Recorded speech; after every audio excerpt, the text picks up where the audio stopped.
Muri yeZimbabwe paita emergency uyaitonesane panapa hazvina kumira zvakanaka munongoziva kuti these guys avakava vari kugara vachingovhura hombe. So nyaya ndiri kusangana nayo panapa yekutanga yekutaurwa na iri kubuda nekwa Mutare uko.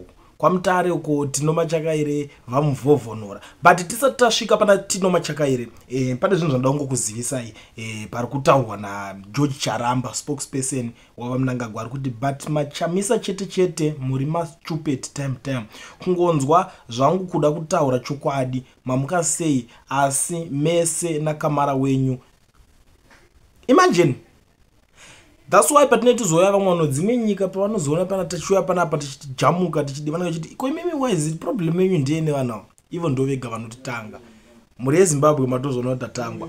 So kana iwewe uchiziva kuti unodeedzera kuti pasi neZANU-PF tanga nekulike this video kutira kuti ZANU-PF yacho iboyikane because ma streets akatsamwa zvatoitika yadeuka ndo zviripo kutira kuti tivadzorere. The more you like is the more pavanonzwa neBP ende sisi toda kuti vari kwavari ikoko vanzwisise BP ikwire vari kwa Mutare ikoko vanotodzoka vanofanira kuswera nenzara chete kana dringa rifanira kudzika. Saka ndo zvatatowira panapa kuti tinge tichionesana munotoziva kuti kana vachingova vachitongoona tabaya live vanotanga kutorwa nehana. Nyaya iri panapa pari kunzi breaking news. ZANU-PF National Youth Secretary and Minister of Youth Tino Machakaire has ordered the stopping of 2030 vachitonga slogan at Mutare rally in Manicaland. Machakaire is well known ally of Mnangagwa and his could be the instructor from ED himself, citing security threats.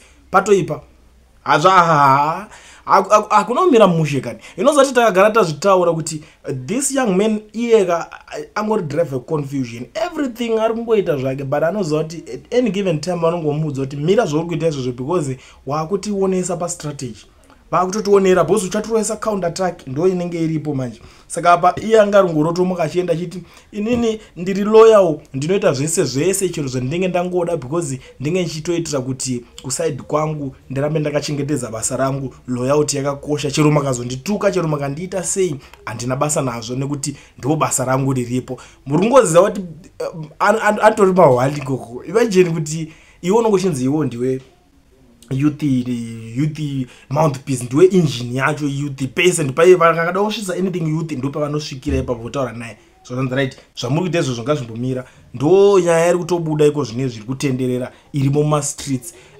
Vakomana vabviswa kanonaka ndo nyaya iripo. maZimbabweans vari kufara zvisingaite. Umwe ari kuti they should just do their 2030 agenda in silence, doing it on the ground. If they continue shouting slogans, the battle of fiction will be at play. Umwaruguti ED is calculative whilst General is acting like somebody in his different world.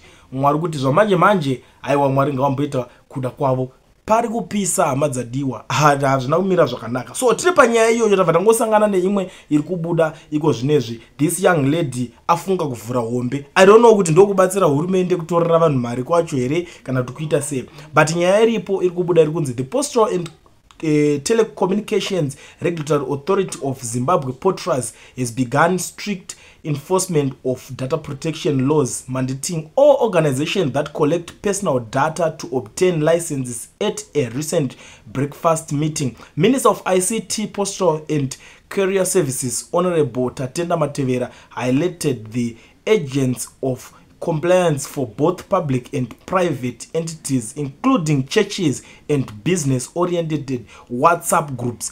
WhatsApp group manje mune makunzi munofanira kunge maitoisa malicense ekuita zvamunenge muchiita izvozvo, and the more ponesa license is the more unotanga kubhadhara matax pakurana WhatsApp group. It's about to go down. Zvakuda kutoitika paZimbabwe iko zvinezvi. Chero makaita hasha chero makadi handisiri ini ndienda zvitaura handi ma-MP makangoasiya achingopinda parliament imomo iko zvinozvo havachakwanisa kumiririrai. Vakungoramba vachingomirira kuti tipei mari dzedu dzane ma9 months dzisingabudi. But zvinhu zvakaita sezvizvi zvichiitika vachiramba zvavo vakastika. That's the current situation in Zimbabwe right now. Inini ndangoti ndidarike nepanapa madzadiwa. Amen. Muri kuionawo senyaya handina zvakawanda zvekunyauda kutaurisa stereki. Muri kuionawo senyaya. Ndoziva kuti munazvo zvekutaura. tell me what you think in the comment section. Ndisati disappear ngationesani ngatikomende but the most important thing maakuzviziva kana chinge iri first time yako kusvika panapa join this amazing family ugara wasubscribe.